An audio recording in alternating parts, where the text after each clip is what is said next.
Si Sara Duterte ay pinag-uusapan yung kabubuhan ni Alan Peter Cayetano na parang siya na ngayon ang nag-amyenda ng batas, isa na namang DDS, mga kababayan, diehard DDS.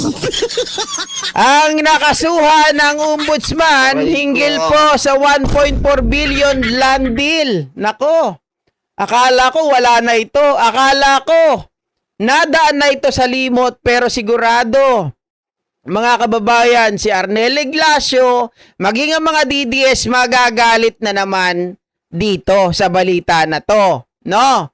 Biglang nanahimik itong si Arnel Ignacio, mga kababayan, nung ito po ay inalis sa pwesto noong 2022.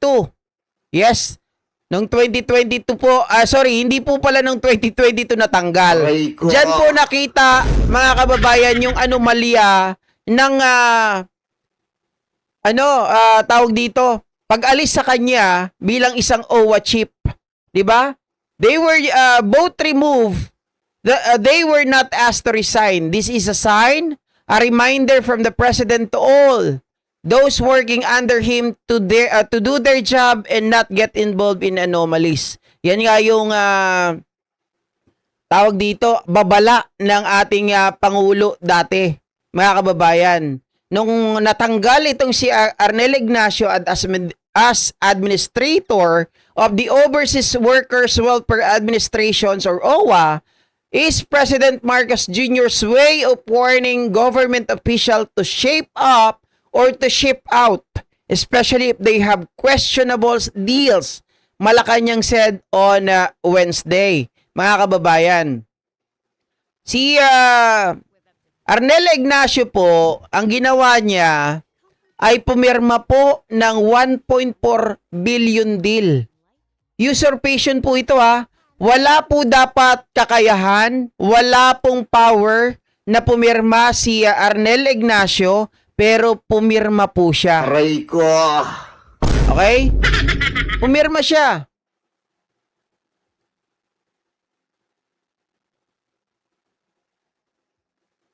So sabi rito, the 1.4 billion deal involved the purchase of 1.5 hectare property beside Ninoy Aquino International Airport in 2024 that was supposedly for a halfway house for overseas Filipino workers. However, the property was deemed unsuitable for development due to its proximity to the airport runway. Hindi daw po ito suitable para sa development. Pero pinirmahan nitong si Arnel Ignacio. At ang matindi pa dito, bukod sa unsuitable for development, mga kababayan, yun nga binabanggit ko kanina, na parang pumirma ka na hindi alam ng board, na hindi mo isinasangguni sa board, tapos mga kababayan, pumirma ka na gumagamit ka na it appears na meron kang kakayahan. 'Di ba? Oh.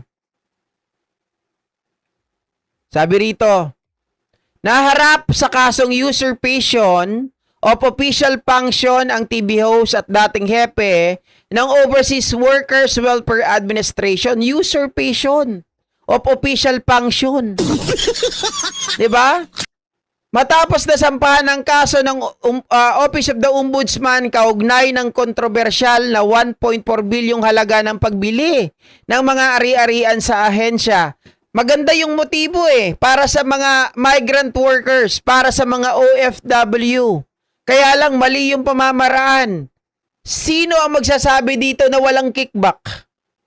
Mga DDS? Ako dati, nakasama namin to si Arnel Ignacio. Humanga ako dito, in fact. 'Di ba?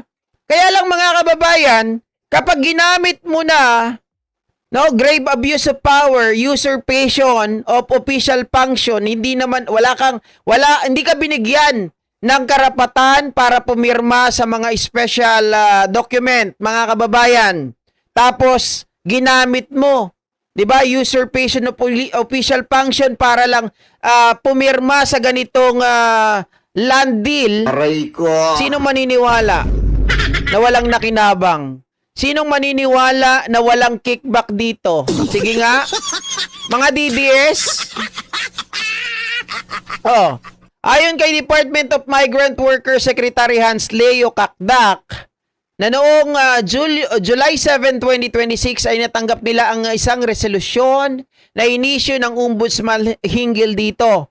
Nakasaad aniya sa nasabing resolusyon na may petsang July 19, 2026 na sinampanan ng kaso si Ignacio matapos na madiskubring nilagdaan niya ang contract to sell, deed of absolute sale at addendum nito at malaunan ay inaprubahan ang disbursement ng public funds na walang otorisasyon mula sa OWA Board of Trustees. Aray ko.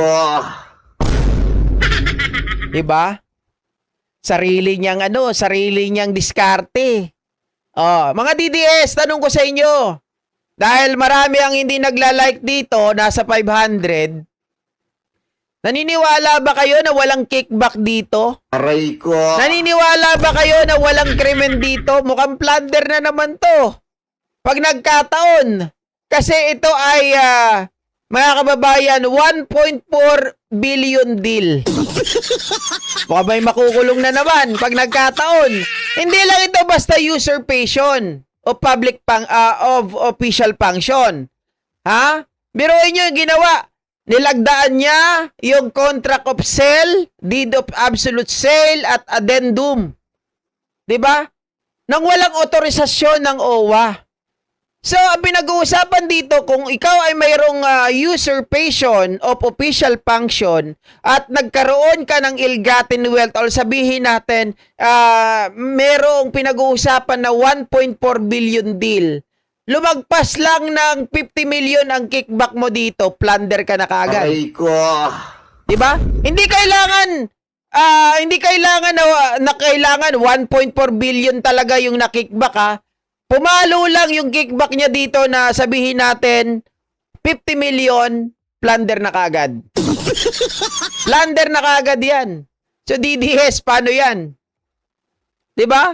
Nakasaad sa resolusyon na umakto si Ignacio sa ilalim ng pagpapanggap. Naku po, pagpapanggap na may otoridad siya mula sa OWA Board of Trustees.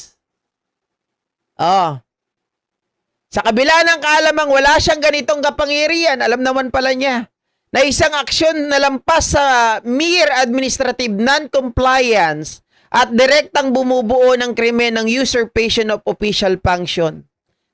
Natuklasan pa ng ombudsman na ang pagkabigong makuha ang pag-aproba ng OWA Board ay hindi lamang isang teknikal na pagkukulang at sa halip ay isang pagbabypass sa institutional oversight at transparency na nire-require sa ilalim ng OWA charter at kinasasangkutan ng pagganap ng mga tungkulin sa labas ng lawful mandate ng dating OWA administrator.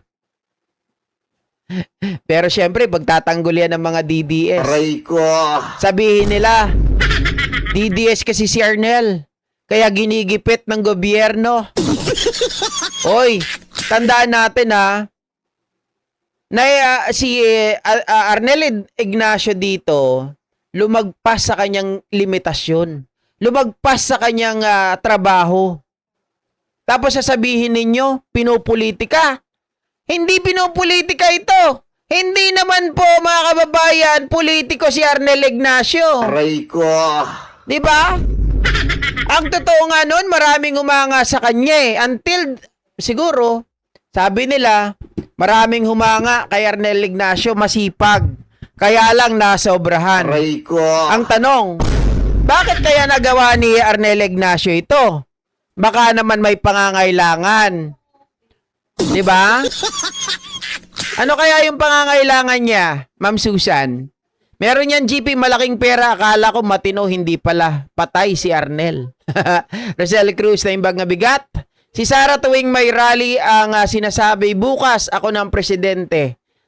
Libreng mangarap plus tay, sabi ni Tita Josephine. Nery Calonzo, parang di totoo yan, Sir GP, mabait, masipag si Arnel sa trabaho. May sip-sip lang kay mahal na Pangulo, sabi ni Merlita Pitogo. Okay. Ganito yan, guys. nung tinanggal si Ernel Ignacio, nabalita natin yan, 'di ba? Isipin nyo lang, kung walang kasalanan si Ernel Ignacio, tinanggal siya ng palasyo, 'di ba dapat ang number 1 gagawin ni Ernel Ignacio, mga kababayan, di dapat mag-file siya ng kaso laban po sa, ano tawag doon mga kababayan? Illegal dismissal. Tama? Dapat nag-file na siya kaagad ng case. Illegal dismissal. Oh, pero may narinig ba tayo kay Ernel Ignacio? Kasi kung ikaw, pinagbibintangan ka ng mga ganito, usapin po ng usurpation of official function, pumirma ka sa mga dokumento na hindi ka naman dapat pumipirma, dapat pinapaalam mo sa Board of Trustees, questionable na kaagad yun eh. 'Di ba? Sabi ko nga sa inyo, kung ako po, kayo Ma'am Merlita Pitogo, kinasuhan po kayo. Tinanggal kayo sa pwesto, wala pa yung kaso, tinanggal pa lang kayo sa pwesto.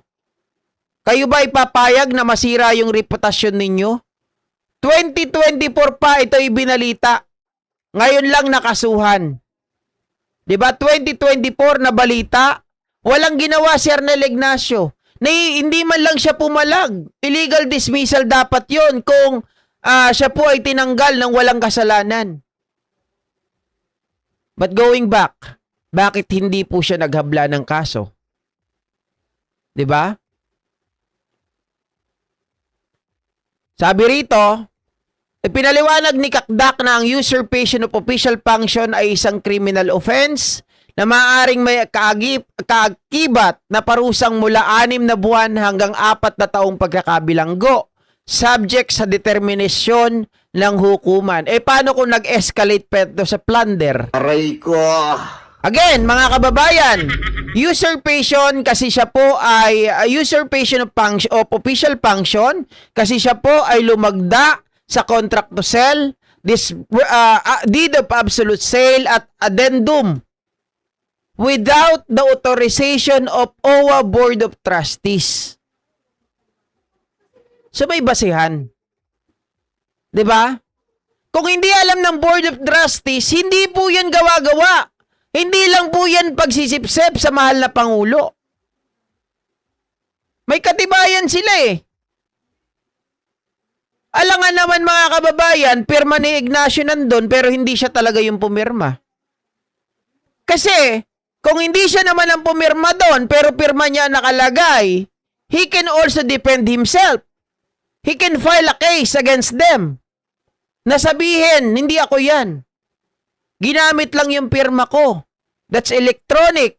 'Di ba? Pero walang palag eh. Pinabayaan na nga lang niya, hindi niya alam. May kakaso sa kanya. Oh, balikan ko, usurpation of official function ito dahil po sa pagpirma niya ng contract to sell, deed of absolute sale at addendum without the authorization of OWA Board of Trustees. Pag ito napatunayan, pwede itong mag-escalate, mga kababayan. Kung magkano ang natanggap ni Ernel Ignacio, kung magkano ang nakickback kung meron man. Kung meron man, okay? Ito ay pagpumalo ng more than 50 million blunder ang kaso. Okay?